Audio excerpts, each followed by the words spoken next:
Hello everyone, welcome to a online solution. कैसे हैं आप लोग? तो आज आपके सामने लाया हूँ संडे धमाका। संडे को धमाका आज टेस्ट करने वाला। आपको पता है कि हर संडे को धमाका टेस्ट होता है सुबह 7 बजे और वीडियो नंबर ये 7 है। इससे पहले 6 वीडियो संडे का धमाका आ चुका है। इसमें आपको मिलेगा साइंस का क्वेश्चन, सोशल का, मैथ का, हिंदी, इंग्लिश। आप किसी भी बोर्ड से हो, यूपी, बिहार, झारखंड, किसी भी बोर्ड से, किसी भी स्टेट के हो, है ना, आपको यहाँ पे सभी सवाल आपके लिए भी फ़ायदेमंद है। तो फिर आइए 1 बाय 1 करके स्टार्ट करते हैं। आप लोग भी 1 बाय 1 करके आंसर देने की कोशिश करेंगे। तो चलिए देखते हैं हमारा पहला सवाल।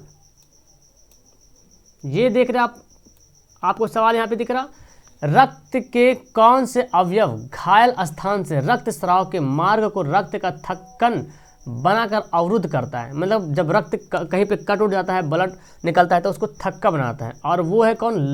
प्लेटलेट्स। कौन है? प्लेटलेट्स हैं। ओके, तो इसका आंसर हमारा क्या हो जाएगा? सी हो जाएगा। नेक्स्ट सवाल देखें, निम्न से कौन संतृप्त हाइड्रोकार्बन है? इनमें से कौन है जो संतृप्त हाइड्रोकार्बन है? संतृप्त और असंतृप्त हाइड्रोकार्बन पढ़े होंगे। संतृप्त में एक ग्रुप आता है एल्केन। कौन ग्रुप आता है? एल्केन होता है। और असंतृप्त में एल्कीन और एल्काइन भी होता है। असंतृप्त में क्या होता है? एल्कीन और एल्काइन। एल्काइन एल्काइन असंतृप्त में। लेकिन हमको संतृप्त खोजना है। एल्केन का फॉर्मूला भी आपको पता होना चाहिए, CnH2n+2। ये होता है एल्केन का फार्मूला, एल्केन का। तो यहाँ पे देख रहे, आप देखना है कि कौन सा फार्मूला। अगर देखते हैं 6 लगा करके यहाँ पे n की जगह अगर 6 रखते हैं तो देखिए ज़्यादा हो जाएगा, जो कि यहाँ पे 6 आ रहा है। 6 दूना 12, 2 14 होना चाहिए। अगर 2 लगाते हैं तो 2 लगाते हैं यहाँ पे, 2 दूना 4, 2 6 होना चाहिए। ठीक है। अगर 7 लगाते हैं तो 7 अगर यहाँ रखेंगे तो 7 दूना 14, 2 16 हो जाता है। अगर 4 लगाते हैं तो 4 दूना 8, है ना, 4 दूना 8 और 2 10, यानी कि पता चला यही हमारा है संतृप्त हाइड्रोकार्बन। तो इस तरह के सवाल में आपको फार्मूला याद होना चाहिए। संतृप्त एल्केन का ये फार्मूला CnH2n+2। एल्कीन का क्या है? CnH2n। एल्केन क्या है? CnH2n-2। ठीक है, CnH2n-2, ये है एल्काइन का। ओके, तो आंसर हमारा डी हो गया। नेक्स्ट सवाल देखें, मानव नेत्र वस्तु का प्रतिबिंब निम्न से किस भाग में बनता है? जो मानव नेत्र होता है, आंख जो होती है, वो वहाँ पे फोटो जो बनता है वस्तु का, वो बनती है कहाँ पे? तो यहाँ पे तो ऑप्शन नहीं है, आंसर हमारा डी होगा। जिसको बोलते हैं रेटिना, है ना, रेटिना बोलते हैं, रेटिना। ठीक है, रेटिना बोलते हैं। आंसर हमारा क्या होगा? इनमें से कोई नहीं। ओके, अगला सवाल है, इनमें से किस राज्य को विशेष राज्य का दर्जा को हाल ही में समाप्त कर दिया गया? आप पढ़े होंगे कि जम्मू कश्मीर के राज्य को हटा करके इसको जो है केंद्र शासित राज्य बना दिया गया। और आपको पता होना चाहिए, याद भी होना चाहिए कि अभी वर्तमान में टोटल जो है 28 राज्य हैं और 8 केंद्र शासित प्रदेश है। कितने हैं? 8 केंद्र शासित है। तो पहले 29 राज्य था, जिसमें से जम्मू कश्मीर को हटाया, और केंद्र शासित प्रदेश पहले 7 पीस था, 7। तो यहाँ से जम्मू कश्मीर हटा दिया तो बन गया 28, और यहाँ आके जुड़ गया। ये जम्मू कश्मीर जो था, इसको 2 भाग में बांट दिया है, तो 9 पीस हो गया था। और 9 पीस हुआ तो इसमें से दादर व नगर हवेली और दमन और दीव, इन दोनों को मिला के मर्ज कर दिया। तो मर्ज कर दिया तो फिर अब 8 ही बचा। 8 हमारा केंद्र शासित प्रदेश है और 28 क्या है? राज्य है। ओके ओके, आंसर हमारा सही हो गया। नेक्स्ट सवाल है जी, इनमें से किसको तृतीयक क्षेत्र भी कहा जाता है? तो पढ़े होंगे आप इकोनॉमिक्स में कि प्राथमिक क्षेत्र, द्वितीयक क्षेत्र और तृतीयक क्षेत्र। तो तृतीयक क्षेत्र कहते हैं उसको सेवा क्षेत्र को, सेवा क्षेत्र को बोलते हैं तृतीयक क्षेत्र। ठीक है। कृषि को बोलते हैं प्राथमिक क्षेत्र, कृषि को क्या बोलते हैं? प्राथमिक क्षेत्र बोलते हैं। और औद्योगिक बोलते हैं ये द्वितीयक क्षेत्र है। कौन है? द्वितीयक क्षेत्र है। और तृतीयक क्षेत्र आपका है सेवा क्षेत्र, जैसे बैंकिंग, रेलगाड़ी, परिवहन, ये सब आ गया सेवा क्षेत्र में। ठीक है। औद्योगिक मतलब कल कारखाना, ये सब क्या हो गया? औद्योगिक हो गया। कृषि तो कृषि ही है। ओके, अगला सवाल। नेक्स्ट सवाल है, पेट्रोलियम किस प्रकार का संसाधन? तो आपको पता है पेट्रोलियम जो किस प्रकार का संसाधन है? पेट्रोलियम जो है अनवीकरणीय संसाधन। कौन संसाधन है? अनवीकरणीय संसाधन। मतलब हम इसको एक बार इस्तेमाल करें तो फिर दोबारा इस्तेमाल करने के लायक नहीं बने, मतलब खत्म हो जाएगा, है ना, अनवीकरणीय। आंसर हमारा ए। नेक्स्ट है, रक्त एवं लौह की नीति का अवलंबन किसने किया था? बहुत बार सवाल पढ़े हैं, तो अब ये सब सवाल गलती नहीं होनी चाहिए। ठीक है, 50 सवाल यहाँ पे है। मैथ बड़ा अच्छा सवाल, ध्यान से देखेंगे। रक्त और लौह की नीति का अवलंबन किसने किया था? बिस्मार्क ने किया था। आंसर हमारा सी होगा। तो चलिए अगला सवाल पढ़ते हैं। नेक्स्ट सवाल यहाँ देखें कि राजनीतिक दलों की नींव सबसे पहले किस देश में पड़ी? राजनीतिक दलों की नींव जो है सबसे पहले किस देश में पड़ी? ब्रिटेन में, भारत में, फ्रांस में या संयुक्त राष्ट्र अमेरिका में? तो वो है ब्रिटेन में। राजनीतिक दलों की नींव सबसे पहले किस देश में पड़ी? ब्रिटेन में। अगला सवाल है, फ्लोरीन कार्बन 60 कार्बन का अपरूप है। इसकी आकृति कैसी होती है? तो आपको पता है कि फ्लोरीन कार्बन 60 जो होता है वो कार्बन के अपरूप है। जैसे कार्बन का अपरूप पढ़ते हैं हीरा और ग्रेफाइट, ये है कार्बन के अपरूप। एक फ्लोरीन भी है, फ्लोरीन, जो कि कार्बन का अपरूप है। तो इसकी आकृति कैसी होती है? इसकी आकृति होती है फुटबॉल की जैसा, देखे होंगे आप बुक में फुटबॉल बना हुआ रहता है। ओके, अगला सवाल देखो, इनमें से कौन उत्सर्जी पदार्थ है? उत्सर्जी पदार्थ कौन है? अमोनिया, यूरिया, यूरिक अम्ल। मतलब कि मानव के शरीर से किडनी के द्वारा, वृक्क के द्वारा छन करके ये सब जो है छन के क्या नहीं, मूत्र के रूप में बाहर निकलता है तीनों, यानी कि सभी के सभी क्या है? उत्सर्जी पदार्थ है। ओके, अगला सवाल है, एक छात्र जांच प्रणाली में लिए गए सोडियम बाइकार्बोनेट के तनु विलयन में सर्वभीम सूचक के कुछ बूंद मिलाता है, ठीक है, तो वह कौन सा रंग देता है? यानी कि क्या होगा? सोडियम बाइकार्बोनेट के तनु विलयन में सर्वभीम या सर्वभौम कुछ होगा, सूचक की कुछ बूंद मिलाता है, तो वह कौन सा रंग होगा? और वो होगा नीला रंग। कौन सा रंग होगा? नीला रंग होगा। ओके, आंसर हमारा क्या होगा? ए होगा, वो बिल्कुल सही आंसर हो जाएगा। ए आंसर क्या होगा? एकदम बिल्कुल सही आंसर हो जाएगा। क्लियर है? अगला सवाल, कौन बीमारू राज्य नहीं है? तो बीमारू राज्य कौन नहीं? उत्तर प्रदेश, वो बीमारू राज्य की गिनती में नहीं आता। BIMARU। अब आपको बीमारू का फुल फॉर्म भी पता होना चाहिए। BI से बिहार, MA से मध्य प्रदेश, R से राजस्थान, U से उड़ीसा। तो यहाँ पे बिहार भी है, मध्य प्रदेश भी है, उड़ीसा भी है। तो राजस्थान यहाँ पे ऑप्शन नहीं है, लेकिन राजस्थान बहुत कम देता है। तो हम आंसर याद करें क्या? ये तीनों ज़्यादा देता है। तो खैर, अगर बीमारू का फुल फॉर्म पता है तो इसके अलावा कुछ भी रहे तो वो बीमारू राज्य नहीं रहेगा। ओके, अगला सवाल है कि प्रकाश संश्लेषण के समय निष्कासित ऑक्सीजन आता है। प्रकाश संश्लेषण के समय निष्कासित ऑक्सीजन कहाँ से आता है ना? CO2 से, ग्लूकोज से, सांस लेने से या पानी से? तो पानी से जो है निष्कासित ऑक्सीजन आता है प्रकाश संश्लेषण के समय। ओके, नेक्स्ट सवाल देखिए जी, मनुष्य में वृक्क एक तंत्र भाग है जो संबंधित है। वृक्क जो होता है ना, जिसे किडनी बोलते हैं, एक तंत्र का भाग है जो किससे संबंधित है? पोषण से संबंधित है, श्वसन से संबंधित है, या परिवहन से संबंधित है, या इनमें से कोई नहीं? तो आंसर हमारा क्या होगा? इनमें से कोई नहीं, क्योंकि ये जो वृक्क है ये उत्सर्जन से संबंधित, किससे है? उत्सर्जन से संबंधित है। वृक्क किसका भाग है? उत्सर्जन का भाग है, उत्सर्जन से संबंधित है। अगला सवाल है, यूरेनियम का प्रमुख उत्पादक स्थल क्या है? यूरेनियम का प्रमुख उत्पादक स्थल क्या है? डिगबोई, झरिया, घाटशिला, जादूगोड़ा। तो यूरेनियम जो है जिसका प्रमुख जो उत्पादक स्थल है वो है जादूगोड़ा। कहाँ है? जादूगोड़ा। और जादूगोड़ा पता आपको कहाँ है? झारखंड में है ना, बिहार के बगल में एक राज्य झारखंड, वहाँ है। चलो नेक्स्ट सवाल देखे तो, बिहार में पंचायती राज संस्थाओं में महिलाओं के लिए कितनी सीटें आरक्षित है? बिहार में जो है पंचायती राज संस्था जो है वहाँ पे महिलाओं के लिए कितनी प्रतिशत सीट आरक्षित है? तो बिहार में है 50% सीट जो है आरक्षित है महिलाओं के लिए, और वो भी कहाँ? पंचायती राज संस्थाओं में। पंचायती राज संस्थाओं में बिहार में 50% जो है सीट जो है आरक्षित है महिलाओं के लिए। ओके, अगला सवाल पढ़ते हैं। अगला सवाल है, प्रकाश के किस वर्ण के लिए तरंगदैर्घ्य न्यूनतम है? प्रकाश के किस वर्ण के लिए तरंगदैर्घ्य न्यूनतम है? लाल, पीला, बैगनी, हरा। तो सबसे कम तरंगदैर्घ्य होता है वो होता है बैगनी में। बैगनी में सबसे कम तरंगदैर्घ्य होता है, और लाल में सबसे ज़्यादा होता है। लाल में तरंगदैर्घ्य जो है सबसे ज़्यादा होता है, इसीलिए तो लाल रंग को क्या बोलते हैं? जो ट्रेन का जो सिग्नल होता है, सिग्नल में इसका इस्तेमाल किया जाता है लाल रंग को, है ना, क्योंकि इसका तरंगदैर्घ्य सबसे अधिक होता है। और विचलन जो है, लाल का विचलन सबसे ज़्यादा, बैगनी का विचलन सबसे ज़्यादा होता है। विचलन जो है इसका सबसे ज़्यादा होता है, और लाल का विचलन सबसे कम होता है। ठीक है, ओके, अगला सवाल देखते हैं। अगला बोलता है, बिस्मार्क क्या था? कवि था, नाटककार था, संगीतक था, या कूटनीतिक था? ओके, तो बिस्मार्क क्या था? बिस्मार्क एक कूटनीतिज्ञ था। कौन था? कूटनीतिक था। आंसर हमारा डी होगा। अगला सवाल देखो, एक स्वस्थ रक्त का रक्तचाप जो होता है वो कितना होता है? तो एक स्वस्थ मनुष्य का जो रक्तचाप होता है 120/80 है ना, 120/80 होता है। ओके, हमारा आंसर क्या होगा? सी होगा। सिस्टोलिक और डायस्टोलिक आप लोग पढ़ेंगे। ऊपर वाला को सिस्टोलिक बोलते हैं और नीचे वाला को डायस्टोलिक बोलते हैं। ठीक है, अगला सवाल है कि भारत में पहली बार केंद्र में गैर कांग्रेसी सरकार बनी थी, वो कब बनी थी? भारत में पहली बार केंद्र में गैर कांग्रेसी मतलब कांग्रेस के छोड़ करके, तो वो 1977 चाहिए। 1977 में जो है पहली बार जो है सरकार गैर कांग्रेसी सरकार बनी थी। ओके, अगला सवाल है कि जीव जनन क्यों करते हैं? सिंपल सी बात है कि जीव जनन करते हैं क्यों है? अपनी जाति का अस्तित्व बनाने के लिए, बचाने के लिए, अपनी जाति की संख्या में वृद्धि करने के लिए, या आनुवांशिक गुण पीढ़ी दर पीढ़ी पहुंचाने के लिए। तो ये सभी काम के लिए जो है जीव जो है जनन करते हैं, अपने जैसा संतान को पैदा करते हैं, चाहे जंतु लो, चाहे पेड़ लो, चाहे पौधा लो, कुछ भी लो, है ना। सिंपल है, आंसर हमारा डी होगा। ओके, अगला सवाल है, बोलता है कि यह हार्मोन पुरुषों में पाया जाता है। कौन सा हार्मोन जो पुरुषों में पाया जाता है? एस्ट्रोजन, थायरॉक्सिन, टेस्टोस्टेरॉन, इनमें से कोई नहीं। तो पुरुषों में पाया जाने वाला हार्मोन कौन है?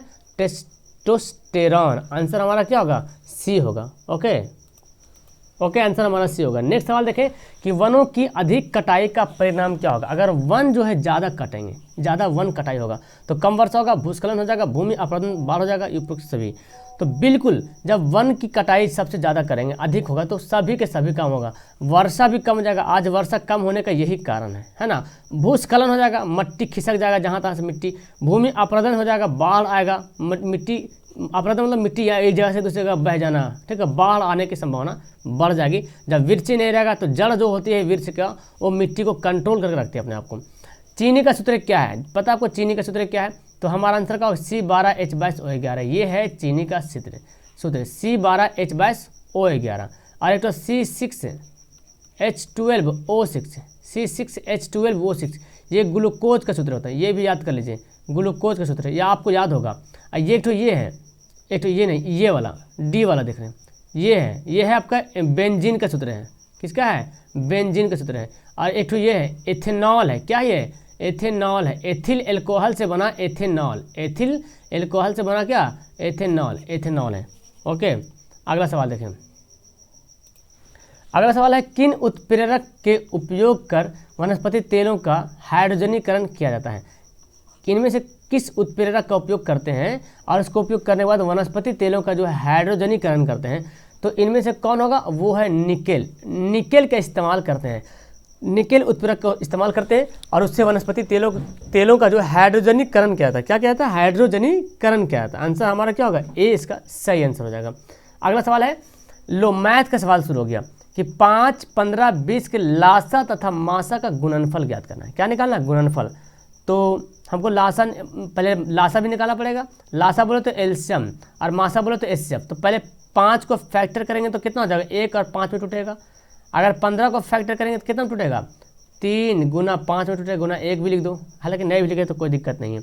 अगर 20 को तोड़ेंगे तो कितना होगा? 2 गुना 2 गुना 5 गुना 1 लिख दो। अब हमको निकालना क्या? लासा, मतलब एलसीएम निकालना है। तो लासा कैसे निकालते हैं? देखो, सबसे पहली बात तो देखो, 5 5 5, एक बार 5 आ रहा, सबसे ज़्यादा बार जितना बार आएगा ना उसी को कॉमन लेंगे, जो उठाएंगे वहाँ से, जो सबसे ज़्यादा बार आ रहा सब में। 5 इसमें एक बार, इसमें भी एक बार, इसमें भी एक बार, तो 5 एक ही बार लिखेंगे। अगर इसमें 2 बार 5 आता ना, इसमें 2 बार 5 आता, इसमें एक बार था, तो हमको यहाँ पे 2 बार 5 लिखना पड़ता है, ठीक है। और 2 कितना बार आ, देखो इसमें तो 2 नहीं है, 2 नहीं, 2 यहाँ पे 2 आ रहा, 2 बार आ रहा, तो पूरा लिखना पड़ेगा, पूरा 2 बार, ठीक है। फिर 3 है एक बार, तो 3 लिख दो। 1 को तो लिखो या ना लिखो कोई बात नहीं है ना। तो 5 दूना 10, 10 दूना 20, अब 20 दिया 60 हो गया हमारा एलसीएम। एचसीएफ निकालते हैं। एचसीएफ किसको बोलते हैं? कॉमन जो होता है। कॉमन क्या मिल रहा है? 5 5 5 ही तो कॉमन मिल रहा। अब क्या बोलता है? गुणनफल। गुणनफल मतलब गुना कर देना, 60 गुना 5, 6 5 30, यानी कि 300। 300 क्या है इसका? इसका जो है ये गुणनफल है। अगला सवाल है क्या, देखिए सवाल, कौन जो है cot theta into tan square theta के बराबर है? ठीक है, इनमें से कौन है जो इसके बराबर है?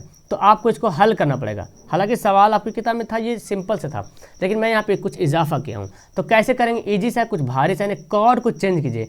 कॉट को कैसे चेंज कर सकते हैं? cos theta by sin theta में, ठीक है। और tan स्क्वायर को ऐसे ही रहने दो, है ना, ऐसे ही रहने देते हैं। इसको ऐसे बना सकते हैं, नहीं तो फिर इसको और आसान से बना सकते हैं। इसको चाहो तो sin को तोड़ दें, तो फिर इसको ऐसे बना दो। कॉट को चेंज करो, 1/tan होता है, कॉट क्या होता है? 1/tan theta. और ये क्या होता है? tan square theta. तो एक एक कट जाएगा, तो बचेगा क्या? tan theta. और tan थीटा किसके बराबर होता है? tan थीटा होता है sin बाई cos के बराबर होता है। आंसर हमारा है, इससे ही बन जाएगा। जैसे cos लिखा मैंने, cos थीटा क्या हो गया?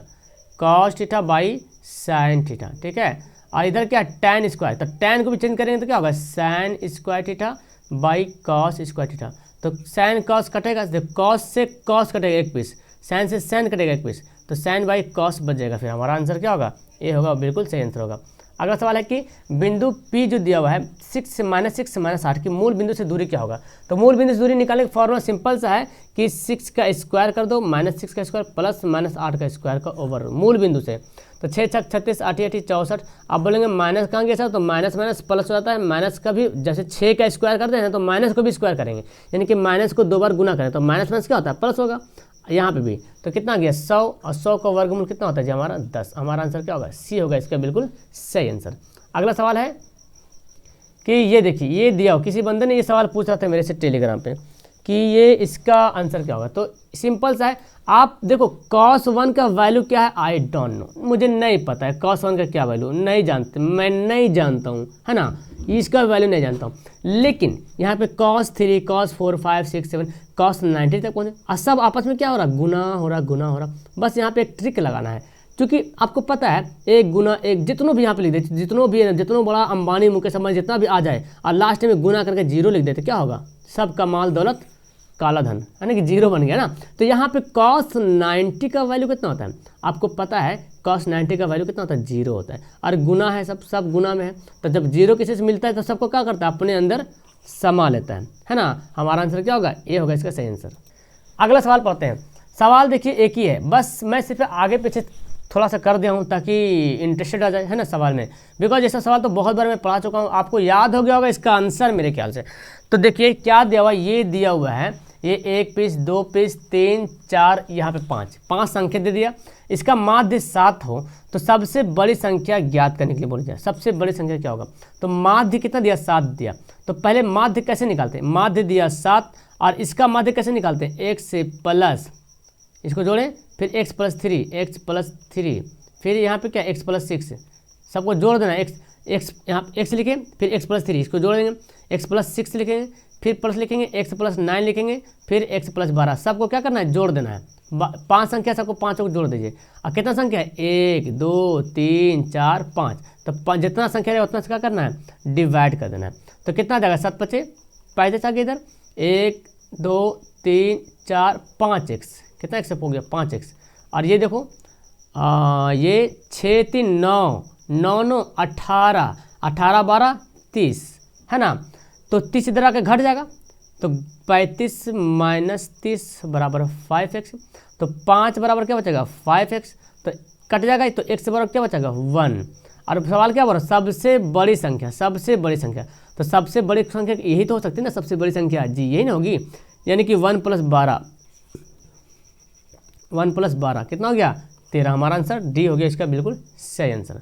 ओके, अगला सवाल है, यदि sin थीटा - cos थीटा बराबर 0 हो तो थीटा का वैल्यू क्या होगा। ओ माय गॉड, तो आप बताएं इसका कि थीटा का वैल्यू क्या हो सकता है, कि अगर sin थीटा - cos थीटा बराबर 0 हो तो आप यहाँ पे थीटा का वैल्यू पुट करके चेक करोगे कि sin पहले 30 का पुट करो, जो sin 30 है तो cos भी 30, sin 45 तो cos 45, sin 60 तो cos 60, इस तरह पुट करोगे। लेकिन आप सिंपल से यहाँ पे जान लो, आप तो पुट करो तो आ ही जाएगा।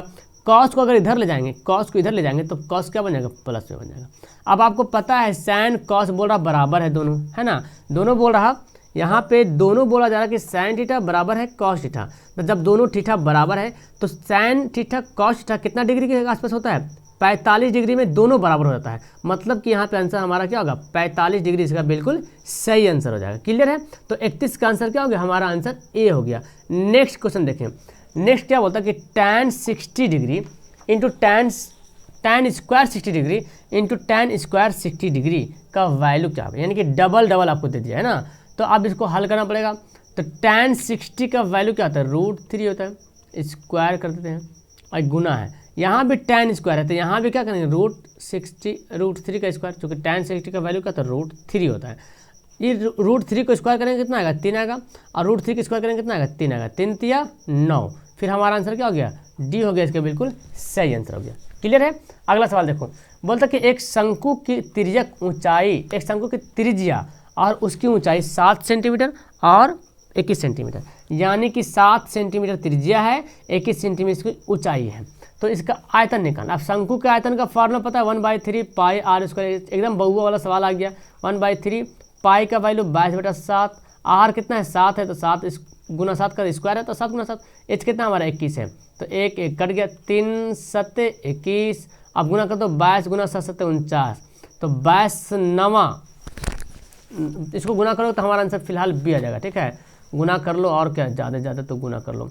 9 दूना 18, 4 दूना 8 9, 9 दूना 18, 4 दूना 9, देखिए 9 8 9 8 17, ये लीजिए आ गया आंसर हमारा, बी हो गया, बिल्कुल सही आंसर हो गया। अगला सवाल क्या बोलता है कि बिंदु ए और बिंदु बी को मिलाने वाले रेखाखंड के मध्य बिंदु का नियामक, बहुत दिन से हो गया ये सवाल नहीं पढ़ाया हूँ, है ना। तो मध्य बिंदु का नियामक क्या होगा, तो मध्य बिंदु का नियामक निकालने का फॉर्मूला सिंपल है, x1 + x2/2 y1 + y2/2, clear है।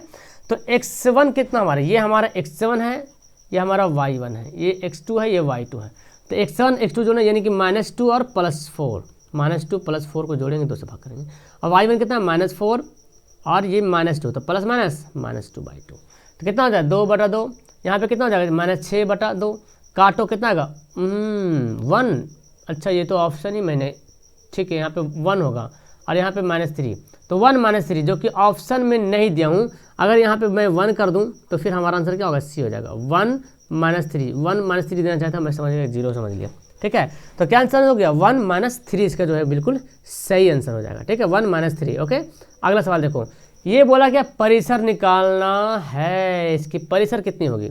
चलिए तो परिसर निकालेंगे, जानते हैं कि सबसे बड़ा को सबसे छोटा में क्या करते हैं, घटाते हैं। अब इसमें देखिए सबसे बड़ा कौन है, सबसे बड़ा इसमें से कौन है, तब बोलेंगे सर सबसे बड़ा 30 है, अरे नहीं रे बच्चा, ये 30 बड़ा नहीं, सबसे छोटा है। बड़ा हुआ तो क्या हुआ, जैसे ताड़ खजूर, यहाँ पे माइनस लग गया तो सबसे छोटा हो गया, तो सबसे बड़ा तो अब 24 बन गया, सबसे बड़ा 24। अब परिसर क्या करते हैं, बड़ा को छोटा से घटाते हैं, तो बड़ा लिख लिए, घटाएंगे, छोटा कौन है -30, सबसे छोटा तो -30, 0 से भी छोटा है, माइनस माइनस प्लस, बोलते ना -5 डिग्री पे चल रहा है ठंडा, मतलब 0 से भी कम, तो कितना हो गया 54 है हमारा आंसर, जी आंसर हमारा सी होगा। अगला सवाल है, देखो ये सवाल बहुत बार बनवाए हैं और मेरे ख्याल से आपको आंसर भी याद हो गया और आप टिक लगा दीजिएगा तुरंत कि 80 इसका आंसर होगा, ये 40 होगा। आप देखना ये है, और नहीं तो कन्फ्यूजन करेंगे, आपको नहीं समझ में आएगा। तो चलिए, तो आप देखो क्या करते हैं, यहाँ पे क्या किया, दो संख्याओं का लघुत्तम यानी कि एलसीएम और महत्तम मतलब एचसीएफ का गुणनफल कितना है 14, यानी कि एलसीएम गुना एचसीएफ बराबर कितना दिया 14 दिया हुआ है, ठीक है, का 14 नहीं, एलसीएम एचसीएफ का 14 गुना, ओह सॉरी, एलसीएम जो है एचसीएफ का 14 गुना, ऐसे बोल रहा है, ठीक है, एचसीएफ का 14 गुना है, तो हो गया एलसीएम एचसीएफ का 14 गुना है। लघुत्तम समापवर्तक एलसीएम तथा महत्तम समापवर्तक मतलब एचसीएफ का जोड़ कितना है 6, देखिए, ठीक है। तो हम क्या करते हैं, यहाँ पे ये बोला कि एलसीएम प्लस एचसीएफ इन दोनों का जोड़ है 600, ठीक है। तो बोला एक संख्या इतना है, तो हमको पहले एचसीएफ कितना है, एलसीएम कितना है, ये पहले पता हो जाएगा तब तो। अब देखो एलसीएम के जगह पे इतना रख सकते हैं हम, क्योंकि ये दोनों आपस में क्या हो गया, बराबर हो गया, तो हम एलसीएम की जगह पे रख देते हैं कौन 14। बहुत तरीका बनाने का, इसको बनाने का बहुत तरीका, आप बहुत तरीके से बना सकते हो, इसको बनाने का बहुत तरीका है। 600 तो कितना हो गया, कितना एचसीएफ हो जाएगा 15 एचसीएफ हो जाएगा, है ना जी, 15 एचसीएफ हो जाएगा बराबर 600। अब 15 से काटिएगा तो 15 चौक 60 कितना गया 40, तो एचसीएफ कितना गया, एचसीएफ हमारा आ गया 40, एचसीएफ हमारा आ गया 40, ठीक है, यानी कि ये जो एचसीएफ है वो 40 है। और एलसीएम कितना है, तो 14 को 40 से गुना कर दीजिए, तो 14 चौक 56 560, ये हमारा एचसीएफ है, यह हमारा एलसीएम है। अब हमको निकालना है, पहली संख्या दी हुई है तो दूसरी संख्या निकालना है, तो फार्मूला जानते हैं, पहली संख्या गुना दूसरी संख्या बराबर एलसीएम गुना एचसीएफ, ये होता है। अब हमको निकालना है दूसरी संख्या, तो दूसरी संख्या जब निकालेंगे तो इसमें क्या होगा, इसमें डिवाइड हो जाएगा पहली संख्या, है ना, डिवाइड हो जाएगा। तो एलसीएम कितना हमारा, एलसीएम हमारा आया है 540, एचसीएफ आया है 40, और पहली संख्या कितना दिया 280, 1 1 0 गया काम से, 28 दूना 56, 40 दूना 80 बोला था ना, हमको भी याद हो गया इसका आंसर जी, 40 दूना 80 है, मुझे भी याद हो गया। चलिए अगला सवाल देखो, ये देखो बहुत बार आप बनाए होंगे, tan a + b बराबर √3 और tan a - b बराबर 1/√3, तो a और b का वैल्यू क्या होगा। बहुत ईजी सवाल है। अब देखो यहाँ पे कितना वैल्यू हमको पता नहीं, लेकिन जो भी वैल्यू है ये 30√3 के बराबर है, तो आप इसको ठीठा बना लो, ठीठा ऐसे इतना बड़ा ठीठा, है ना, और ठीठा के अंदर क्या आया a + b आया, कितना थीटा बराबर होता है √3?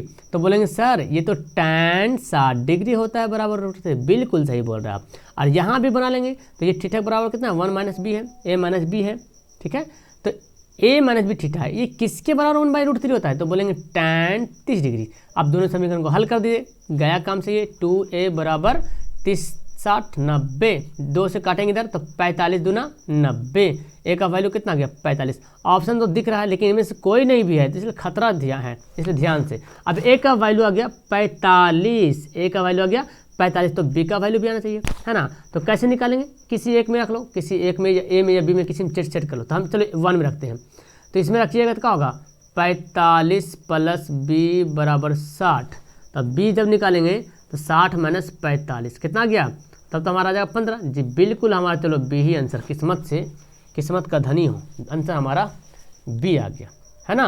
अगला सवाल देखो, बोलता है कि एक थैले में 6 काले गेंद और 8 उजले गेंद है, कोई गेंद आकस्मिक उसे निकाल लिया, तो गेंद के उजले होने की प्रायिकता क्या होगा? उजला गेंद, तो एक काला गेंद है, 6 काला गेंद है, 8 उजला गेंद है, कितना गेंद है टोटल? 14 गेंद टोटल जो है, कितना गेंद है टोटल जो गेंद में है, टोटल जो थैले में जो गेंद है वो 14 गेंद है।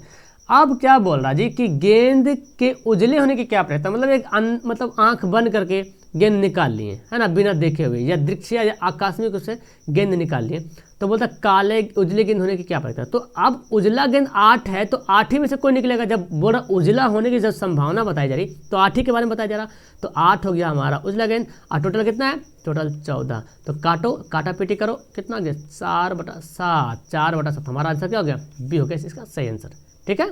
ओके, अगला सवाल, यदि सूर्य की ऊंचाई 60 डिग्री है और क्या है, सूर्य की ऊंचाई 60 डिग्री है, तब 30 मीटर लंबी छाया वाली उदग्र मीनार की ऊंचाई, मतलब ऐसे दिया हुआ है, सूर्य की ऊंचाई 60 डिग्री, मतलब इसका कहने मतलब ऐसे है, ये 60 डिग्री है, ठीक है। और ये है जो आपका छाया, कितना छाया तो नीचे रहेगा, तो बोला कि मीनार है ना, मीनार, ये मीनार की जो आपको ऊंचाई निकालना है। तो कैसे निकालेंगे? टैन करेंगे, टैन 60 डिग्री बराबर, इसको मान लेते हैं h, मान लेते हैं h/30, यही तो टैन का वैल्यू क्या होता है? लंब बटा आधार होता है टैन बराबर। तो टैन 60 का वैल्यू क्या होता है जी? तो बोलेंगे सर √3 होता है ना, बिल्कुल सही बोल रहे हैं आप। तो आप क्रॉस गुना कर लीजिए, तो h हो जाएगा कितना 30 √3, और जो कि आपको ऑप्शन भी देखने को मिल रहा है, यहाँ आंसर हमारा क्या होगा? इसका आंसर हमारा ए होगा, बिल्कुल सही आंसर। ओके, नेक्स्ट, और हमारा नेक्स्ट क्वेश्चन है शेयर, बोलते समीकरण दिया हुआ है ये और ये समीकरण, तो कोई हल ना हो तो k का वैल्यू निकालने के लिए बोला। k का वैल्यू क्या होगा? तो कैसे निकालें? कोई हल नहीं होने का क्या कंडीशन है कि शुरू में बराबर होगा, बाद में बराबर नहीं होगा, सॉरी शुरू में ही बराबर नहीं, पहले ही बार में धोखा, है ना। मतलब कि कोई हल नहीं होने का रूल है कि पहले बार में धोखा देगा, और जो पहले बार में धोखा देता है तो थोड़ा सा सतर्क वाला वो आदमी होता है, बोलते ना कि चलो यार पहली बार धोखा दिया, लेकिन बाद में पता चला कि वो मरने के टाइम जरूर साथ आएगा। लेकिन एक होता है कि पहली बार जिंदगी भर आपको साथ दे रहा, लेकिन जब मरने के टाइम आया तो वो छोड़ दिया, मतलब कि जब फंस गए मुसीबत में तो छोड़ के चल जाता है, उसका कोई हल नहीं, उसको गेट आउट, है ना। और जो सब बराबर होता है तो जिंदगी के साथ LIC की तरह, है ना। तो यहाँ पे क्या करना बोला, कोई हल ना हो, मतलब कि k ये हमारा A1 है, A2 कितना है 6 है, k/6, पहले बार बराबर नहीं होगा। दूसरा क्या है, कोई हल ना, अच्छा कोई हल ना बोला ना, कोई हल ना मतलब कि हुआ शुरू में बराबर होगा, कोई हल नहीं मतलब शुरू में बराबर होगा, तो कोई हल ना हो तो शुरू में बराबर होगा, और -5/2 ये है ना कोई हल नहीं होने का कंडीशन जी, बिल्कुल यही तो है ना। तो क्या करेंगे यहाँ पे 2 k हो जाएगा, 6×5 30 हो जाएगा, 2 15, k का वैल्यू कितना गया -15, k का वैल्यू क्या हो गया -15। हमारा आंसर क्या हो गया? डी होगा इसका, बिल्कुल सही आंसर हो गया। अगला सवाल है, राजू के पिताजी आए हैं, इसमें कारक ये क्या है जी? ओ हिंदी ग्रामर है, राजू के पिताजी आए हैं, इसमें से कारक कौन है? तो कारक तो हमारा के है। अब देखना कि ये के है, कौन सा कारक है? तो यहाँ पे कर्ता ने कर्म को करण से, यहाँ पे के जो बता रहा है वो संबंध बता रहा है, क्या बता रहा है? राजू के पिताजी, है ना। तो हालांकि कर्ता ने कर्म को करण से होता है ना, अपादान से भी इससे होता है, संपादन के लिए होता है, ये हमारा है आंसर हमारा डी, ठीक है। अगला सवाल है, देखो हमको पढ़ाते पढ़ाते मुझे भी थोड़ा कुछ समझ में आ रहा, महोदय का स्त्रीलिंग क्या होगा, है ना। महोदय का स्त्रीलिंग आपको बताना होगा। महोदय बोलते हैं, महोदया क्या बोलते हैं, महोदया। प्रिंसिपल को बोलते हैं, जो प्रिंसिपल होते हैं उसको महोदय बोलते हैं, और जो मैडम होती मतलब स्त्रीलिंग, जो मतलब लेडीज जो प्रिंसिपल उसको बोलते हैं महोदया। कभी कभी एप्लीकेशन में देखोगे तो लिखा रहेगा महोदया, है ना। दिगंबर का संधि विच्छेद कीजिए, दिगंबर, दिक जोड़ अंबर, क्या होगा, दिक जोड़ अंबर, दिक जोड़ अंबर, क्या हो गया, हमारा हो गया, हमारा आंसर हो गया बी, दिगंबर। यही तो है ना, यही है दिगंबर, दिक जोड़ अंबर मिलकर दिगंबर बनेगा, ठीक है, दिगंबर। नेक्स्ट सवाल है, कौन सा शब्द शुद्ध है, शुद्ध कौन सा है, तो इसमें जो शुद्ध लिखा हुआ है वो है श्रद्धांजलि। कौन है, श्रद्धांजलि, जिसको हम लोग बोलचाल की भाषा में बोलते हैं खिराज अकीदत, मतलब उर्दू अल्फाज बोलते हैं, खिराज अकीदत पेश किया, मतलब श्रद्धांजलि। हालांकि ये गलत है, कैसे सही होगा, तो ये होगा अनुसरण, ऐसे ये होगा अनुसरण, ठीक है। और ये आशीर्वाद, देखो ये आशीर्वाद लिखा हुआ है, होता है क्या, आशीर्वाद होता है ना, आशीर्वाद होता है, यहाँ पे होता है। राजनीतिक भी गलत लिखा हुआ, राजनीतिक ऐसे होता है ना इधर से होगा, अत्ता इधर से होगा, मतलब उल्टा लिखा गया। चलिए, सभापति कौन सा समास है, तो पढ़े हुए समास तो बहुत अच्छे तरीके से पढ़ेंगे। सभापति कौन सा समास है, तो सभापति है हमारा तत्पुरुष समास। कौन सा समास है, सभापति जो है वो तत्पुरुष समास है। हमारा आंसर क्या होगा, ए इसका राइट आंसर होगा। नेक्स्ट सवाल पढ़ते हैं, इंग्लिश ग्रामर आगे। करेक्ट स्पेलिंग आपको चुनना है, इमरजेंसी, इमरजेंसी का करेक्ट स्पेलिंग होगा आंसर हमारा सी, EMERGENCY, इमरजेंसी मतलब तत्कालिक, फौरन, तत्काल, आंसर हमारा सी। नेक्स्ट सवाल है जी, we should not punish him, active to passive, इसको चेंज करना है। तो I think you know how to change it active to passive, because I have already told you, I have already taught you, so you can solve this question in easily way. तो we should not punish him, तो यहाँ पे object को क्या करते हैं, subject बनाते हैं, ही शुड तो नोट रहेगा ही नहीं, ही शुड नॉट बी, और पनिश्ड लगाते हैं, तो यहाँ पे तो नोट ने लगाया गया काम से, ही शुड नॉट बी, यहाँ पे बी ने लगाया तो बी लगना, he should not be punished by us, हमारा आंसर सी होगा, अस, मतलब बच्चा लोग कैसे बोलता है, अस सर, अस नहीं, यस, है ना। नेक्स्ट सवाल, he said I am planning to migrate, actually इसको नरेशन बनाना, नरेशन क्या बनाना, नरेशन, तो मैं इसको बनाना है, अब पैसे नरेशन कैसे चेंज करेंगे, यहाँ पे सेड है, अब जैसे ही सेड आता है, जैसे ही यहाँ पे सेड आपको दिख जाए तो इसका टेंस बदल जाएगा, मतलब प्रेजेंट है तो पास्ट है, प्रेजेंट इनफिनिट तो पास्ट इनफिनिट, प्रेजेंट कंटिन्यूअस तो पास्ट कंटिन्यूअस, ऐसे हो जाए, प्रेजेंट परफेक्ट तो past perfect, present perfect continuous तो पास्ट परफेक्ट कंटिन्यूअस, ठीक है। तो ही सेड रहेगा, डैट हो जाएगा इन्वर्टेड कॉमा के अंदर, इन्वर्टेड कॉमा के बदले आई है तो आई फर्स्ट पर्सन सब्जेक्ट के अनुसार, ही है तो ही के लिए देखो आई लिखा, ये गया इधर गया, ही, और मैं बताया कि टेंस बदल जाएगा, मतलब प्रेजेंट इंडिफिनिट है तो पास्ट में बदलना है, तो इज लिखा, तो ये तो इज होगा नहीं, लगेगा क्या वाज, पास्ट बनाने के लिए हमको वाज लिखना पड़ेगा, तो हमारा आंसर क्या होगा, he was planning to migrate, answer हमारा ए। नेक्स्ट सवाल है, फटाफट खत्म करेंगे, तैरना एक कला है, तैरना एक कला है, क्या बनेगा, स्विमिंग इज एन आर्ट, क्या होगा, स्विमिंग इज एन आर्ट, इसको दूसरे तरीके से बनाते हैं, to swim is an art, यानी कि स्विमिंग के जगह पे अगर टू स्विम भी लगा देंगे तो चलेगा, या तो स्विमिंग लिखे या टू स्विम लिखे, दोनों का आंसर क्या होगा हमारा, मतलब दोनों सेम ही है, आंसर भी। नेक्स्ट और लास्ट सवाल, मे यू सक्सीड, खाली जगह इन द एग्जामिनेशन, तो अब ना पहले तो इसका आंसर बता लो, may you succeed in the examination, may you in the हमेशा मुंह पे बैठा हुआ, रियली में इन द ही होता है। आपका एक होमवर्क ये रहेगा, इसका हिंदी बताइए, मे you succeed in the examination, may you succeed in the examination, इसको हिंदी आप लोग मुझे कमेंट करेंगे।